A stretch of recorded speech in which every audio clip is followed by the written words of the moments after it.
नमस्कार, आप देख रहे हैं न्यूज नेशन और आपके साथ में हूं लक्ष्मी उपाध्याय। शुरुआत टॉप 10 न्यूज के साथ। Bureau of police research and development का 51वां फाउंडेशन दिवस मनाया जा रहा है। आज दिल्ली में केंद्रीय गृह एवं सहकारिता मंत्री अमित शाह इस फाउंडेशन डे समारोह का शुभारंभ करेंगे। दिल्ली में सुबह 11 बजे अमित शाह इस कार्यक्रम में शरीक होंगे। इस मौके पर अमित शाह ओलंपिक में सिल्वर मेडल जीतने वाली खिलाड़ी मीराबाई चानू को भी सम्मानित करेंगे। मीराबाई चानू ने टोक्यो ओलंपिक में वेट लिफ्टिंग में सिल्वर मेडल हासिल कर देश का गौरव बढ़ाया है। ये उपलब्धि हासिल करने पर मीराबाई चानू को मणिपुर में एडिशनल एसपी की नियुक्ति भी दी गई है। इस बारे में एक आधिकारिक बयान में कहा गया है, BPRNT द्वारा चानू का स्वागत करने के लिए भारतीय पुलिस की ओर से ये छोटा सा प्रयास है। इस मौके पर गृह मंत्री अमित शाह प्रैक्टिस में अव्वल आने वाले अलग अलग प्रदेशों और केंद्रीय पुलिस संगठनों को भी मेडल और ट्रॉफी देकर सम्मानित करेंगे। देश में कोरोना के आंकड़े डराने लगे हैं। फिलहाल एक्टिव केसों की संख्या करीब 4 लाख हो चुकी है। शुक्रवार को लगातार तीसरे दिन कोरोना के 40,000 से ज्यादा मामले सामने आए। अकेले केरल में रोजाना 30,000 से ज्यादा मामले सामने आ रहे हैं। शुक्रवार को एक दिन में कोरोना के 45,624 नए मरीज आए, जिनमें से 34,665 ठीक हुए। यानी एक दिन में एक्टिव मरीजों की संख्या में 10,597 की बढ़ोतरी दर्ज की गई। इसके मद्देनजर सुप्रीम कोर्ट ने 6 सितंबर से केरल में शुरू होने वाली 11वीं की ऑफलाइन परीक्षा पर रोक लगा दी है। माना जा रहा है कि त्योहारों का सीजन शुरू होने पर बाजारों में भीड़ उमड़ने और स्कूल कॉलेज खोलने के फैसलों के चलते कोरोना फैल रहा है। इस पर काबू पाने के लिए केंद्र सरकार ने राज्यों को एडवाइजरी जारी की है। पश्चिम बंगाल के सबसे बड़े त्योहार दुर्गा पूजा पर सियासत गर्म होती जा रही है। दरअसल इस बार कई पंडाल में मां दुर्गा की जो मूर्तियां बनाई जा रही हैं, उन मूर्तियों का चेहरा सीएम ममता बनर्जी से मिल रहा है। बीजेपी इस पर ऐतराज जता रही है। बीजेपी ने इसे घृणास्पद बताते हुए हिंदुओं की भावनाओं को आहत करने वाला फैसला करार दिया है। इन मूर्तियों को जो साड़ियां पहनाई गई हैं, उसे सीएम ममता बनर्जी जैसी ही साड़ी का कलर दिया गया है और पैरों में उनके जैसे ही चप्पल पहनाए गए हैं। इस मूर्ति में ममता बनर्जी को दुर्गा देवी के तौर पर दिखाया गया है और उनके 10 हाथ दिखाए गए हैं। इन हाथों में दुर्गा देवी की तरह शस्त्र नहीं, बल्कि कन्या श्री, स्वास्थ्य साथी, रूपाक्षी जैसी स्कीमें होंगी। इसके जवाब में बीजेपी ने भी पोस्टर वॉर शुरू कर दिया है। बीजेपी दुर्गा पूजा के मौके पर पोस्टर लगाने वाली है, जिसमें ममता सरकार की 10 विफलताओं को दिखाया जाएगा। आसमान में ये मेक इन इंडिया की उड़ान है। बेंगलुरु में नई पीढ़ी के विमान हंस ने सफलतापूर्वक अपनी पहली उड़ान भरी, तो इसे तैयार करने वाले वैज्ञानिकों की खुशी का ठिकाना नहीं रहा। इसे council of science and industrial research और नेशनल एरोस्पेस लेबोरेटरीज बेंगलुरु ने डिजाइन और विकसित किया है। हंसा ने शुक्रवार को दोपहर 2:09 पर हिंदुस्तान एरोनॉटिक्स लिमिटेड HAL हवाई अड्डे से उड़ान भरी और फिर 4000 फुट की ऊंचाई पर पहुंच गया। लगभग 20 मिनट हवा में रहने के बाद हंसा ने सफलतापूर्वक जमीन पर लैंड किया। हंसा NG स्वदेशी 2 सीटर विमान है और इसकी विशेषताओं की बात करें तो केबिन आराम के साथ एक glass cockpit, high efficiency digital controlled engine, electricity operated flap, long sustainability और बेहद कम लागत इसे खास बनाते हैं। इस टेस्ट फ्लाइट के पायलट कैप्टन अमित दहिया ने कहा कि उड़ान के सभी स्टैंडर्ड सामान्य पाए गए। ये तस्वीरें अफगानिस्तान में हालात सामान्य दिखाने की तालिबान की कोशिशों का नमूना है। अफगानिस्तान में तालिबान के सत्ता हथियाने के बाद काबुल में ये पहला क्रिकेट मैच हुआ, जिसे देखने के लिए बड़ी संख्या में दर्शक आए। इस मैच पर क्रिकेट प्रेमियों ने दोनों प्रतिद्वंदी टीमों का जमकर हौसला बढ़ाया। मैच देखने के लिए खचाखच भरे स्टेडियम में लोगों ने अफगानिस्तान का झंडा भी हाथों में ले रखा था। इस मौके पर खिलाड़ी और क्रिकेट फैंस ने उम्मीद जताई कि तालिबान भी अफगानिस्तान में खेलों, खासकर क्रिकेट को बढ़ावा देगा और Afghanistan cricket team 2020 world cup में भी हिस्सा लेगी। 2020 वर्ल्ड कप 17 अक्टूबर से संयुक्त अरब और ओमान में होने वाला है। हालांकि अब भी लोगों के जहन में तालिबान के पिछले शासनकाल में हुई ज्यादतियों की यादें जिंदा है, लेकिन तालिबान लगातार ये दिखावा करने की कोशिश कर रहा है कि वो अब अपने तौर तरीके बदल चुका है। पेरू में आग फैली तो आम लोगों में भगदड़ मच गई। देखते ही देखते इस आग में 30 मकान स्वाहा हो गए। पेरू के उत्तरी इलाके के पियरा इलाके में आग का ये तांडव शुक्रवार को शुरू हुआ और धीरे धीरे आग बेकाबू होती चली गई। पेरू के नेशनल सिविल डिफेंस इंस्टीट्यूट के मुताबिक इस हादसे में किसी तरह की जनहानि की खबर नहीं है।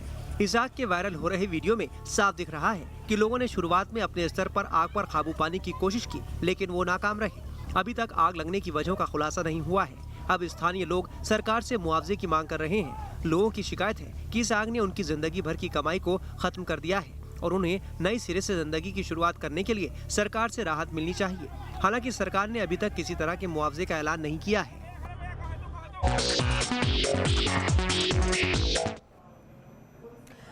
और इस वक्त एक बड़ी खबर आ रही है। आज से अफगानिस्तान में तालिबान की सल्तनत हो सकती है। मुल्ला बरादर को सौंपी जा सकती है सरकार की कमान। की बड़ी खबर, मोहम्मद याकूब को मिल सकता है अहम पद। ये बड़ी खबर आ रही है, यानी आज से अफगानिस्तान में तालिबान की सल्तनत कायम हो सकती है। मुल्ला उमर का बेटा है मोहम्मद याकूब, अखुनजादा को बनाया जा सकता है सुप्रीम लीडर। ये बड़ी खबर इस वक्त आपको बता दें।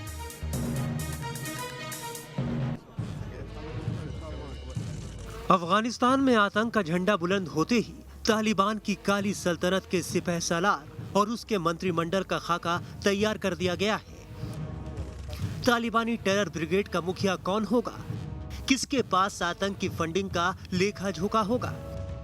कौन तालिबानी जल्लादों को जंग के लिए फरमान सुनाएगा? कौन अफगानियों के लिए नियम कानून तय करेगा? इन सब का फैसला करीब हो चुका है। यूं कहें अफगानिस्तान में आतंक की हुकूमत की पूरी तैयारी हो चुकी है। जल्द ही तालिबान के सरकार बनाने का ऐलान होगा, जिसके बाद तालिबान के आतंकी मंत्रिमंडल का खाका सबके सामने आ जाएगा। अफगानिस्तान में तालिबान के कब्जे के 2 हफ्ते से ज्यादा का वक्त गुजर जाने के बाद 3 सितंबर को सरकार के गठन को लेकर कयास लगाए जा रहे थे, लेकिन इसे टाल दिया गया। तालिबान के प्रवक्ता के मुताबिक सरकार गठन का ऐलान आज किया जाएगा। खबर है कि मुल्ला बरादर को तालिबान की नई सरकार की कमान सौंपी जा सकती है। साथ ही तालिबान के संस्थापक मुल्ला उमर का बेटा मुल्ला मोहम्मद याकूब और शेर मोहम्मद अब्बास स्टेनकज़ई को भी तालिबान की नई सरकार में अहम पद दिए जाने की उम्मीद है। अफगानिस्तान में जब पूरी तरह से आतंक का राज कायम होगा तो इंसाफ और आजादी की आवाज हमेशा के लिए दफन हो जाएगी, क्योंकि तालिबान के खिलाफ बोलने वालों का क्या हश्र होता है ये दुनिया जानती है। तालिबानी जल्लादों की क्रूरता की तस्वीरें भी आप और हम सब देख चुके हैं। तालिबान की तरफ से काफी दिनों से राजधानी काबुल में नई सरकार के गठन की तैयारियां की जा रही हैं। काबुल की राष्ट्रपति पैलेस को सजाया जा रहा है, नए झंडे तैयार हो रहे हैं और हाल ही में तालिबानी आतंकियों के टेरर परेड का एक वीडियो भी रिलीज किया गया था, जो आतंक के मंसूबों को साफ साफ दिखाता है।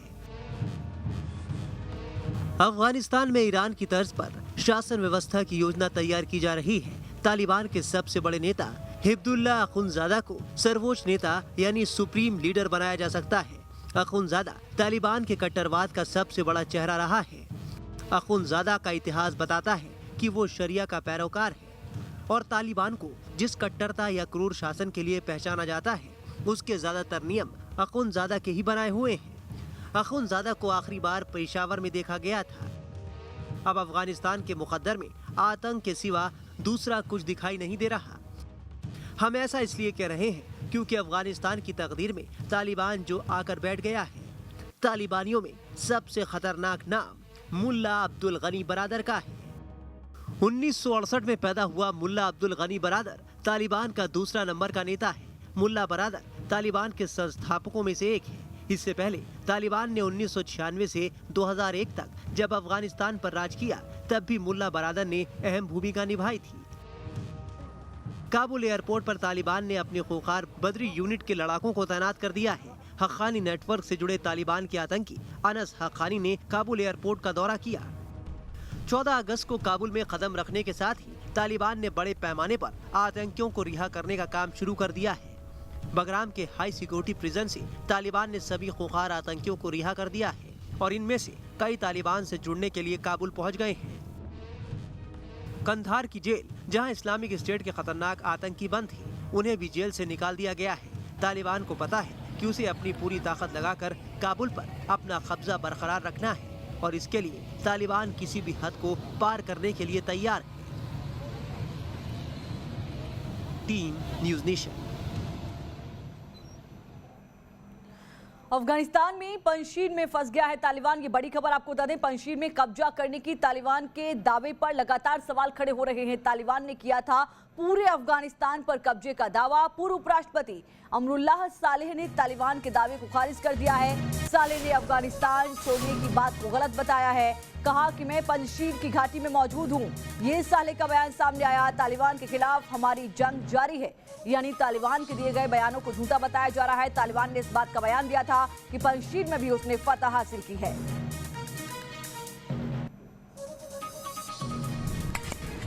बारूद के ढेर पर खड़े अफगानिस्तान में तालिबान ने आखिरी गढ़ पंजशीर पर कब्जे का बड़ा दावा किया है। तालिबान की माने तो उसने विद्रोहियों के गढ़ पंजशीर पर तालिबान का झंडा लहरा दिया है। अगर तालिबान के दावे पर यकीन करें तो अफगानिस्तान में तालिबान विद्रोहियों के हाथ से आखिरी किला भी निकल चुका है। हालांकि तालिबान के इस दावे में कितनी सच्चाई है, इसकी पुष्टि होना अभी बाकी है।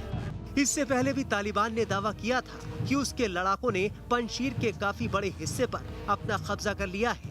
तब पंजशीर के लड़ाकों ने इस दावे को खारिज कर दिया था।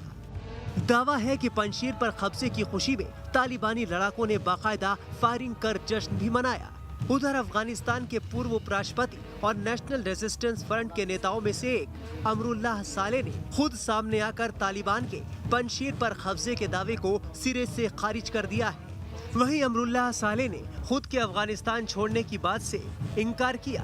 उन्होंने कहा कि सोशल मीडिया में उनके घायल होने और पंजशीर से भागने की अफवाह फैलाई जा रही है। सालेह के मुताबिक वो पंजशीर घाटी में ही मौजूद है और तालिबान के खिलाफ उनकी जंग जारी रहेगी। मैं भागा नहीं, मैं अभी भी पंजशीर में हूँ और यहाँ लड़ाई तेज हो गई है। बताया जा रहा है कि इनमें सबसे ज्यादा संख्या अफगान नेशनल आर्मी के सैनिकों की है। इस गुट का नेतृत्व नॉर्दर्न अलायंस के चीफ रहे पूर्व मुजाहिदीन कमांडर अहमद शाह मसूद के बेटे अहमद मसूद कर रहे हैं। उनके साथ पूर्व उपराष्ट्रपति अमरुल्लाह सालेह और बल्ख प्रांत के पूर्व गवर्नर की सैन्य टुकड़ी भी है। अफगान मीडिया के मुताबिक तालिबान के लड़ाके पिछले 3 दिनों से पंजशीर पर लगातार हमले कर रहे हैं। गुरुवार को भी तालिबान ने पंजशीर में रॉकेट की बरसात की। बताया जा रहा है कि इस हमले में विद्रोही बलों को भारी नुकसान पहुंचा है, लेकिन उन्होंने घुटने टेकने से इनकार किया है। Team news nation.